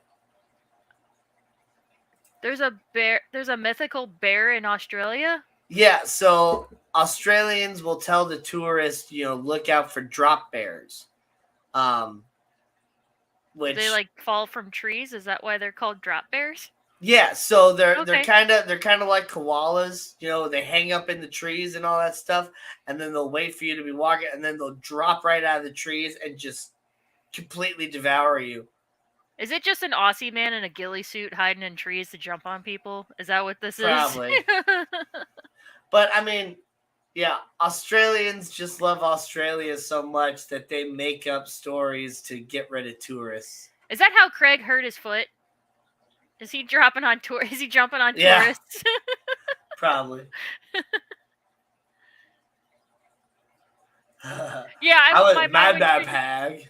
Yeah, man bear pig. My That's what I bad thought. I pag. was like, wait, no, that's South Park. I was thinking Pigman from that one episode of Seinfeld. Yep, that one's you too. Stan said hi. Well, hi, Stan. Hi, Stan. Oh, well, that's it. The Aussies are fun people.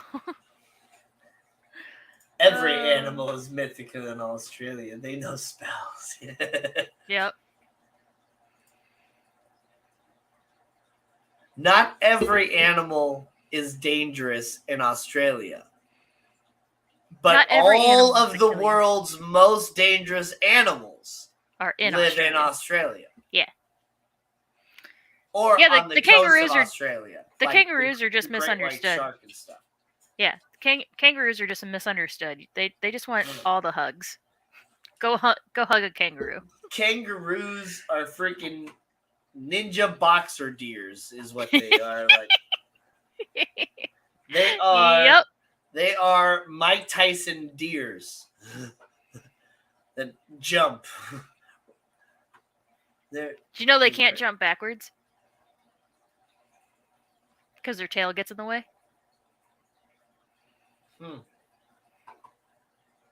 Yeah, they use their tail for a lot. Mm-hmm. Even like fully sit on to like kick you with and stuff. That's my go-to line for "Tell me something I didn't know." Yeah, like I didn't know they couldn't jump backwards. Yeah, so my go-to line is, "Did you know kangaroos can't jump backwards?"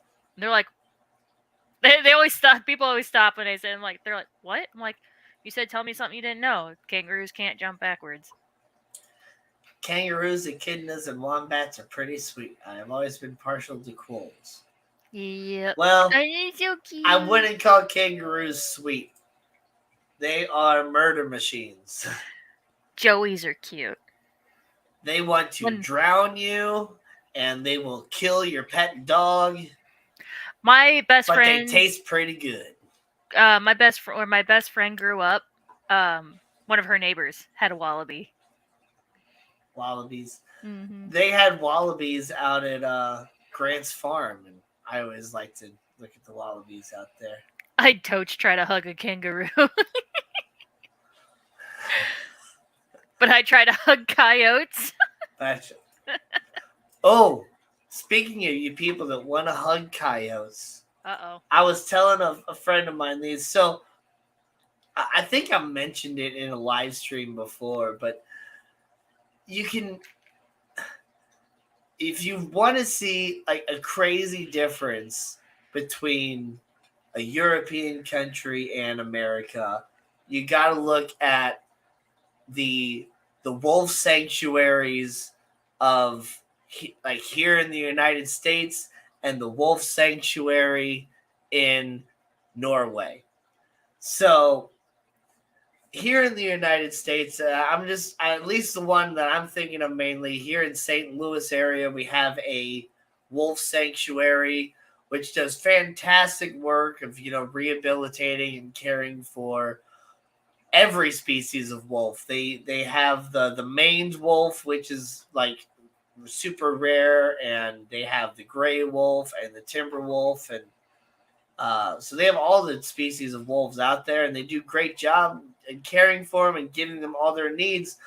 But the main thing that they always focus on there is like keeping the animals wild, minimizing human interaction as much as possible, and they more or less just keep them in really, really big chain link fence cages. And we're just kind of used to that here in the United States. Whereas if you go to the wolf sanctuary in Norway, they're like, come cuddle the wolves and watch the northern lights in the snow with your own private igloo. Yeah. It's like, what? You can do that? And yeah, like one of these days, I have a friend that just is like super crazy about wolves. And one of these days, somehow, I want to save up enough money to send her to Norway to cuddle the wolves underneath the northern lights. In an igloo. In an igloo, yeah. Cute. Do you remember when Taco Bell was accused of using kangaroo meat for their taco meat? Yeah. Was it kangaroo or is it somebody else that was accused of having horse meat? Somebody else was accused of having horse meat. Then we found out it's not even meat. Yeah. Right. It was only 13% meat, which basically meant that they couldn't even qualify actually calling it meat. Yep. But no, I knew people that worked at Taco Bell too, and apparently, it'd get later into the night and they wouldn't want to, make more ground beef or whatever, so they just add water to it and it'd make it swell up and it, and you'd have more ground beef. Yep. Ground beef. I'd love to hang out. I don't care. Wolves. I'll still eat it. I haven't died yet from it, so. Oh, man.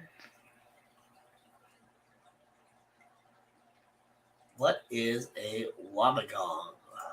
Well, that's a good question. What is that? It is a type of shark that is kind of similar in personality and stuff to a banjo cat. What the heck? Oh my god! Look how cute he is! He needs head scratches. But he got those whiskers and stuff like that. Hims just need all the head scratches. Yeah. The tasseled wobbegong is a species of carpet shark in the family Rectolobidae and the only member of its genus. It inhabits shallow coral reefs off northern Australia, New Guinea, and adjacent islands, reaching 1.8 meters in length. So that's 6 foot long. So do they have a defense behavior? If you step on one, do they have barbs? I feel like they should have some kind of barb. I don't think they do. Or some kind of defense. Oh my god, look at him! Oh my god! Shark that looks kind of like a pleco. Shark eating another shark. Yeah, the ocean's shark scary. Swallows another shark. Ocean's scary, guys. So, I don't think they might have. Looking at them, they do kind of look like the leopard shark, which has that spine on the fin. So it might have some sort of spine thing, but other than that, I think they mainly just focus on camouflage. How this wasn't made into a Pokemon mystifies me. That and the Potu bird. Potu? Putu? Potu? Tuber. What's a Potu bird? Oh, that thing. I want to see. Those things scared the hell out of me. Oh, the what do they call that? The frog mouth. Frog mouth. Yeah. Oh, I love those. It's because the last couple of like region or generations, they're based off regions. So, well, I guess they did have like a well, I think that was more like New Zealand theme. The sun and moon. Not quite Australia. They did have a koala These things type creepy. Pokemon. They kind of remind me of this. It's like this crazy owl that sometimes is called the Transformer owl. Yeah. So, is this showing? Yes. Yeah, it is showing. Okay. So this owl that pretty much normally looks like this can, depending on what it's looking at, will look these three different ways. So looking at like a human being or, a regular, it just pretty much looks like in the middle. If it's approached by an owl that looks smaller than it, it will make itself look bigger by puffing out all of its feathers and all that stuff.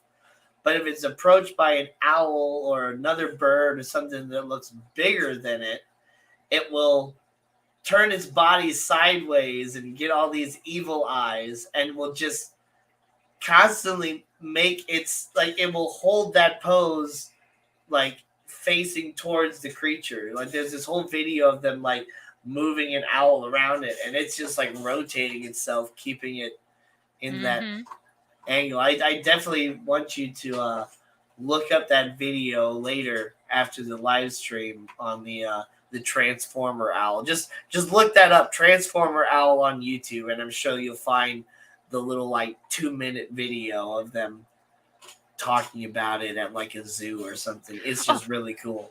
Well, since we brought Pokemon up again, look what I forgot to show last week. It's a little sleeping Bulbasaur, and it's on a like real beanbag. Like it's a real beanbag, and it's velvet on the top. They advertise that it's like a screen cleaner, but yeah, he just sits in there, just splat, and he's asleep, and he's so freaking cute. I love him so much.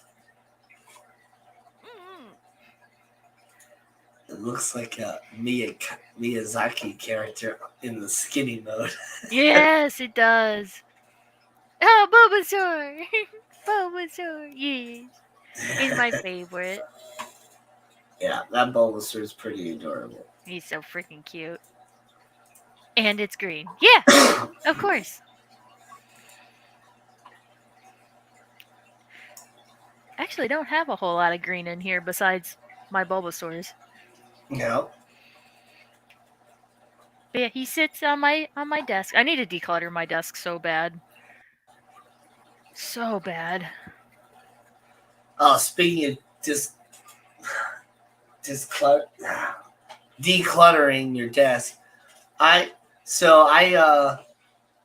of my customers, I didn't even tell them, like they had some Missouri, well, I'm not sure if they're Missouri native, but they had a type of hibiscus that grows here in Missouri, and you don't have to take it inside every winter. It'll just kind of die off, winterize, and grow back every year.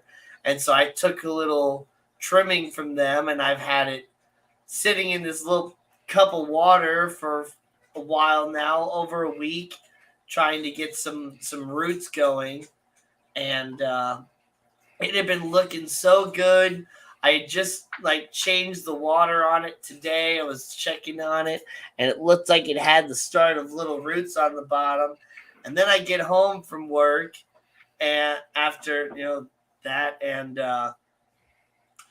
Tundra got up on my computer desk and knocked my plants and stuff over and destroyed it. No. So it doesn't look nice and pretty anymore. Now it looks all Aw. nasty and mangled. But yeah, like right at the base, if I knock the water off, there was like this, just you kind of see those little bitty nubs there at the base. It's just starting to get roots, and she had to like go and destroy it. So I put it back in the water. It still looks gross, but who knows? Maybe tomorrow it'll look back to good. I don't know. But she knocked over my little neon green pothos that I had in the window too, the little jerk. Aw. She'll be so good for the longest time, and then I'll come home to a mess. Annette says, I've been playing with your logo all day, Gina. Oh, you have to show me. You have to message me and show me pictures. Are those McDonald's Pokeballs? No. So these ones are actually 10s. They're made out of metal. Oh, ASMR. Are those from Target? Yeah, these are from Target. So this comes with packs, Pokemon card packs in it. I think 3 packs come in each ball. I just wanted each 10. I didn't care what packs that came inside of them. But yeah, I got a bunch of different ones, but this one is a special. It was in a special Dragonite like bundle.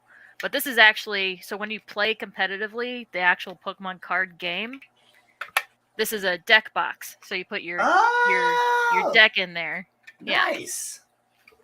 Yeah. Deck. DECK. Chat. Gina's got big deck energy. But yeah, so this is the Premier Ball in that the Pokemon Go Dragonite Premier Ball little box. And then the other ones are from Target. Nice. All the Pokeballs. And then I got the original Pokeball, Great Ball, Ultra Ball. Oh, they're dusty. I'll get them later.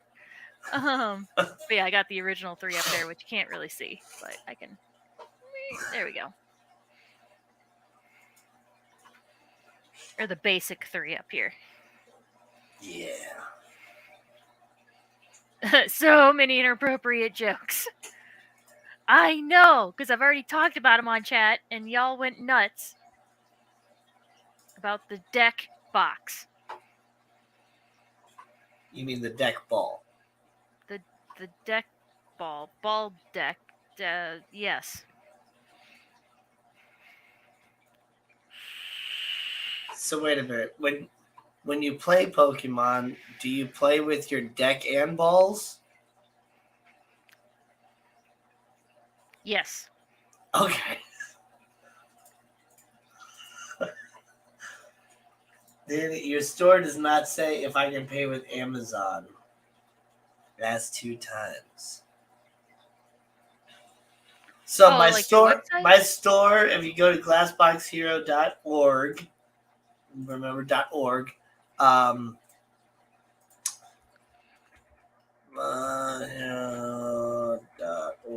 me go there myself. So present. This is what you see. Got the nice cuttlefish background. So as far as payment goes, it's run through Teespring.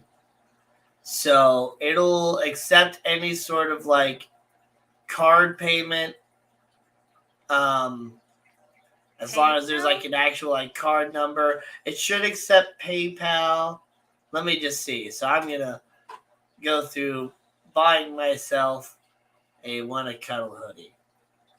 $40 because I haven't adjusted the price. So I may be losing money on this, not even make a profit anymore because I haven't updated my prices. So go take advantage of it right now before inflation hits. $40 for a hoodie. Can't beat that. They don't adjust that automatically for you? No, they don't. I have noticed one time I went to edit my prices on Teespring, and all of a sudden I wasn't making a profit on like any of my stuff anymore because they increased their prices and I didn't increase mine. Huh. But anyway, so I'm going to add that to my cart, blah, blah, blah. Let's go to checkout. I'm not going to add that stuff. You can add a promo code if you want one. Delivery options, payment methods. Okay, well, I'm not going to go through all that stuff because I'm not showing you where I live. Yeah, turn off screen share and then go through it and see if you can get to that. I don't think I want to show all, like, even my payment methods and stuff on YouTube. Well, that's what I mean. That might show too much information. You do it on your own, like not screen sharing. Like you continue to do it. Yeah. As far as the payment methods go, you'll probably have to get to the end to see, but yeah, it'll accept card payments, I'm sure. If you have like I'm not sure if Teespring has gift cards. If you get like a Teespring gift card or something, you might be able to use that. And it does look like it has some sort of other pay thing. There's this new, I guess, another new app or something that you can use for financing where you can pay, instead of paying for everything outright, you can split it into like 4 payments or whatever. Oh, what is that? Afterpay or Afterpay, like yeah. So that was an option too, pay $40 now or pay 4 payments of $10 using Afterpay. But it's not Amazon, so you can't use like an Amazon gift card, and you can't use like your Amazon rewards balance, or I don't know if Amazon has anything like that because I don't use Amazon. But yeah, if you have like an actual like credit card that has like a balance on it from Amazon, you should be able to use that. I would think, like a Cash App card, or I don't know. Like I know some different websites now offer like credit cards and things like that. So I don't know, but yeah, Klarna is another one like Afterpay. Klarna. It's just full of blarney. Sorry, I just saw this lip gloss sitting on my desk, and I forgot how much I love the smell of it. It smells like birthday cake. Oh, okay, it's lip gloss. Well, you're okay to smell that. Yeah. I'm like, are you over there sniffing nail polish? Like, no, it's Gina. It's a lip gloss. What am I gonna do with you? I kind of want to put it on, but I don't have any other makeup on, and that would just be silly. But it smells good. Okay, I'll go set it down. I'm being weird. Lord Godbird. I missed. Oh yeah, we didn't look up Lord Godbird. Johnny said that they received a package of fish, and then it was packed with newspaper, and there was an article about Lord Godbird, and they were cracking up over it. There it is. I'm like, I don't see Johnny with his fish. About the Lord Godbird, and we couldn't stop laughing. Is it like a satire article?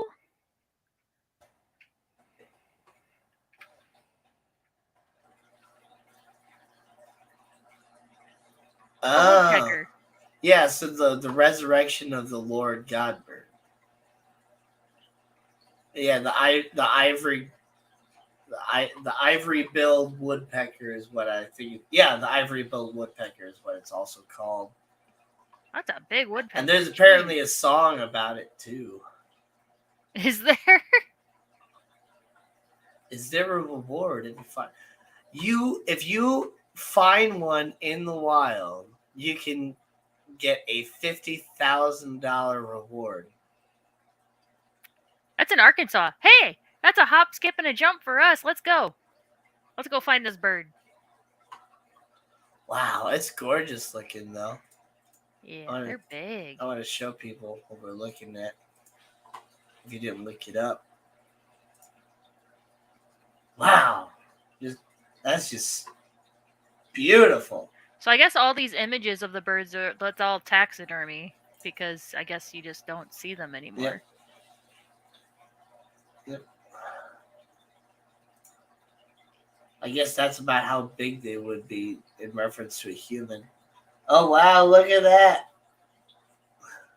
Old black and white image. Yeah, so it was probably about the size of a chicken minus all the extra fluff. See, this is what we need to do like cloning for, is to bring this bird back. Well, I think that's actually what they're talking about. Is uh, I went to hunt for rocks in Arkansas. I'm ready. Let's go, Lady Diane. We can hunt. We can see. That's how you find the species. Is that you go for something else, and while we're digging for rocks, that's when we'll see one. Two birds with one stone. yep, the No, resurrection of the okay. Lord God. I'll just laugh at my own joke. It's fine. It's fine. It's fine. It's all there, black and white, clear as crystal. You get nothing. No laughs. I missed your joke. Sorry, what did you say? I was like, that's how we'll find the bird. We'll go down there to dig for rocks, and while we're digging for rocks, that's when we'll find the woodpecker. We'll get two birds with one stone. Oh.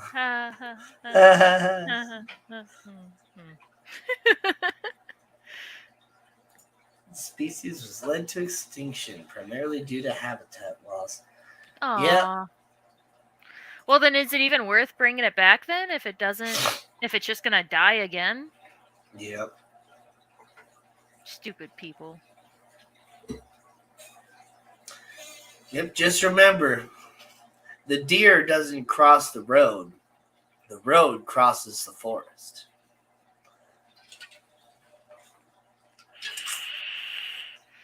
What? What? I don't know. Okay.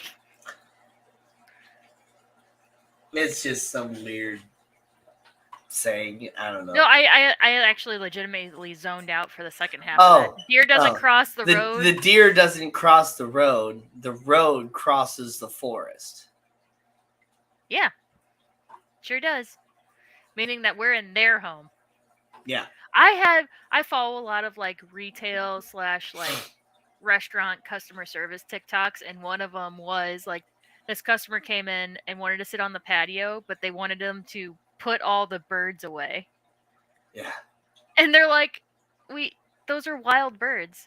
Well, can you tell the bird keeper to like put them all back in their cages? It's like, no, this is their home.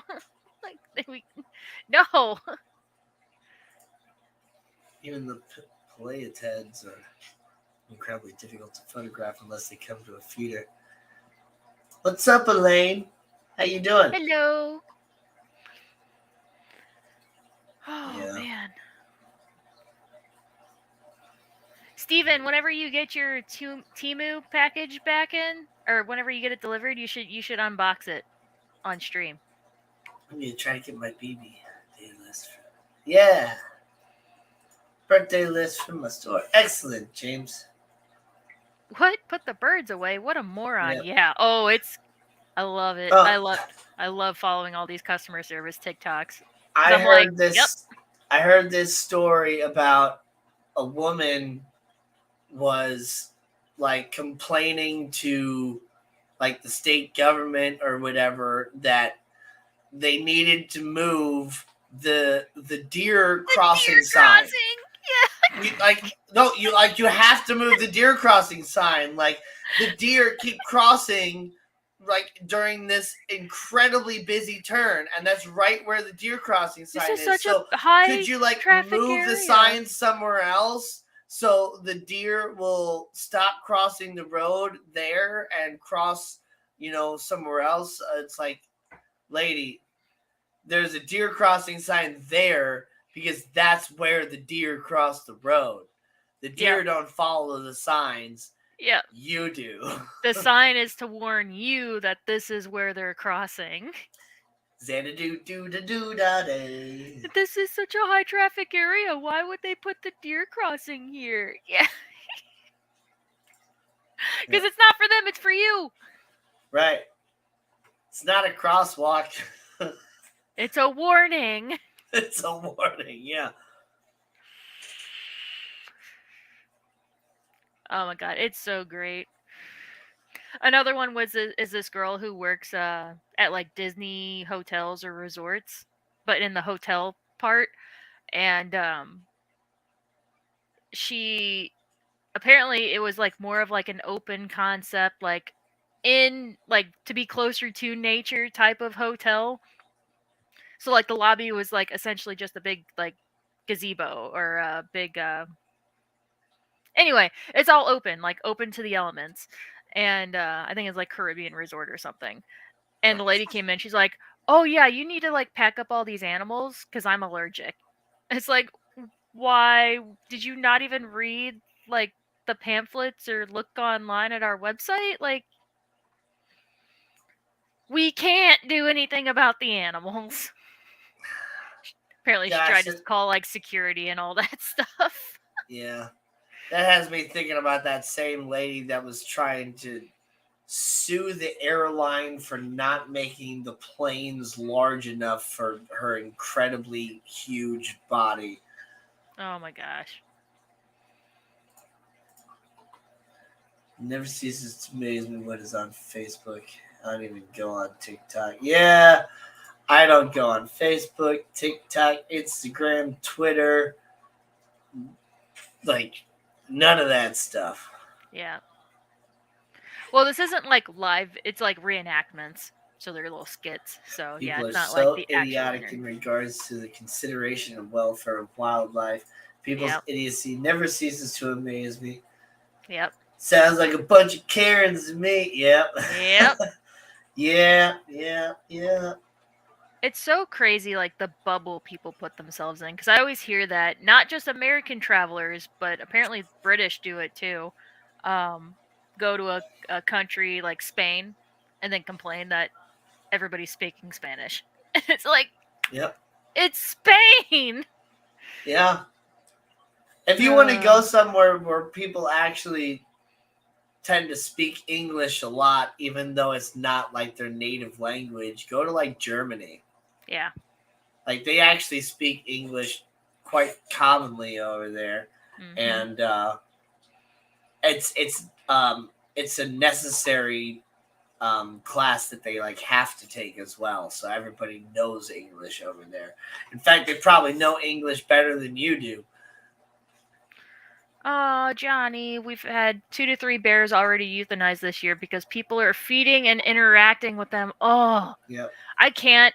I can't go to the zoo when it's busy anymore because I get so angry at people Yep. who are just blatantly not following the rules. Yeah.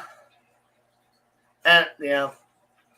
I don't I, know. It's like I have friends that like kind of break the rules for like deer and things like that. Luckily, we don't have any bears over in Maryland Heights, but yeah, like you can't feed the animals, especially not bears. I've seen these videos of like there was this black bear in somebody's campsite, and it's like literally like sitting on like the bench to the table, and they're like feeding it like it's their kid or oh whatever. my And god. it's a wild animal, and it's just like, yeah, the bear might not be doing anything to you right now because you're feeding it and you're doing what you want, but it's going to do the same thing to somebody else, and they're not going to give it food, and then it's going to complain. And as somebody that I work with like the same customers over and over, and a lot of my customers have dogs, and I'm a person that I carry dog treats on me when I'm at work because I Hmm. love my customers' dogs and they're great. But recently, I've been in uh, one of my other coworkers' trucks versus my normal truck, and my truck was in the shop, and I didn't get the chance to actually take my dog treats out of my truck and transfer them into this truck. So I haven't had dog treats all week, and luckily none of my these dogs are like aggressive or anything like that. They're well trained dogs, but you know they are also just trained mentally from me doing it every time. They know I always have a treat. They know what pocket I keep it in. So they're just like, you gonna give me the treat or what? Like, I know you got it. You have it every single time. Like, and it's like they don't understand when I tell them, I'm sorry, I don't have the treat this time. I'm not in my Yeah. normal truck. They're just waiting for the treat that I always give them. So Yeah. people are strange when you're a stranger. Yep. Yeah, so the thing with the zoo, one of the last times I went, there was a dumb ass group of teenagers, and one of them was chest beating at the gorillas. Yeah. It made me so mad. And then the gorilla like broke the glass. Yeah, they would run up and they charge the glass and they like backward punch the glass to get them to stop. And it's like they're like, "Oh, that was so funny, bro." But no, it's not fucking funny. Yep. It's not funny. But I mean, people like we're a little bit over time here. But I just want to say that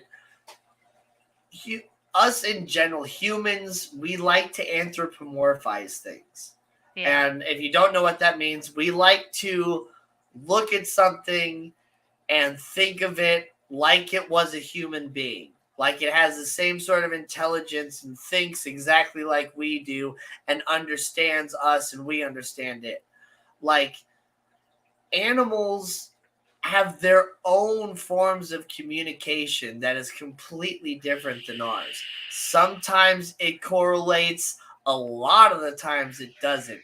The same reason you wouldn't want to necessarily keep African cichlids and South American cichlids in the same tank, even though they can stand the same sort of water quality, they communicate differently. Mm-hmm. And so there's the people that had chimpanzees when they as pets, and they would raise them like they're little human beings. And to a human, we smile for lots of different reasons. Like we show we show our teeth for lots of different reasons. And like you can tell the difference when a human is smiling, when they're happy, or when they're laughing, or when they're like showing their teeth in an angry way. A chimpanzee, if they're showing you their teeth, they want to bite your face off. Yeah, it's a warning, like how a dog shows its teeth. Yeah. But there's the people that are like, with their little pet chimpanzees, taking pictures of their pet chimpanzee smiling in a dress.